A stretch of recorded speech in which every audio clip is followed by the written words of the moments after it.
Hi అండి అందరికీ కార్తీక సోమవారం శుభాకాంక్షలు. అలానే వెరీ వెరీ గుడ్ మార్నింగ్. నేనైతే ఎర్లీ మార్నింగే లేసేసి ఇల్లైతే చిమ్మేసుకొని తుడిచేసుకున్నాను. ఇదొక మినీ వ్లాగ్. ఇవాళ నేను ఏం చేశాను అనేది. అలానే వెంటనే ఏంటి అంటే ప్రసాదం అయితే తయారు చేశాను.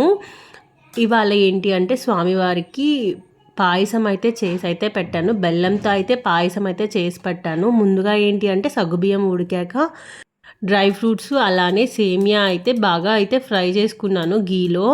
ఫస్ట్ అయితే డ్రై ఫ్రూట్స్ అయితే ఫ్రై చేసుకొని పక్కకైతే తీసి పెట్టేసుకుంటున్నాను. నెక్స్ట్ ఏంటి అంటే ఒక టీ గ్లాస్ అయితే సేమియా అయితే వేసుకొని అది బాగా ఫ్రై అయ్యాక ఏంటి అంటే ఈ బాయిల్ చేసుకున్న గుబియంలో అయితే వేస్తున్నాను. నేనైతే సింపుల్ వేలో అయితే చేస్తున్నాను. అయితే ఇదంతా ఏంటి అంటే సేమియా కొంచెం బాయిల్ అయ్యాక బెల్లం అయితే వేసాను. ఆ క్లిప్ అనేది అయితే మిస్ అయ్యింది. బెల్లం ఏంటి అంటే కరగబెట్టి అయితే నేనైతే దీంట్లో అయితే వేసుకున్నాను. అలానే పాలైతే కాచిన పాలు చల్లార్చి అయితే దీంట్లో వేసుకొని డ్రై ఫ్రూట్స్ అయితే వేసేసుకున్నాను. పాయసం అయితే రెడీ అయిపోయింది.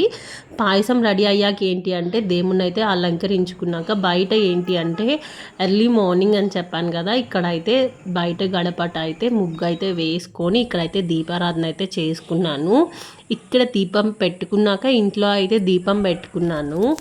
అలానే మీరు ఈరోజు ఏం చేశారు ఏంటి అనేది కామెంట్ సెక్షన్లో కామెంట్ చేసేసేయండి. అలానే నా పూజ అయితే ఇలా ముగిసింది. మీకు వీడియో నచ్చితే వెంటనే లైక్ చేసేసేయచ్చు కదా.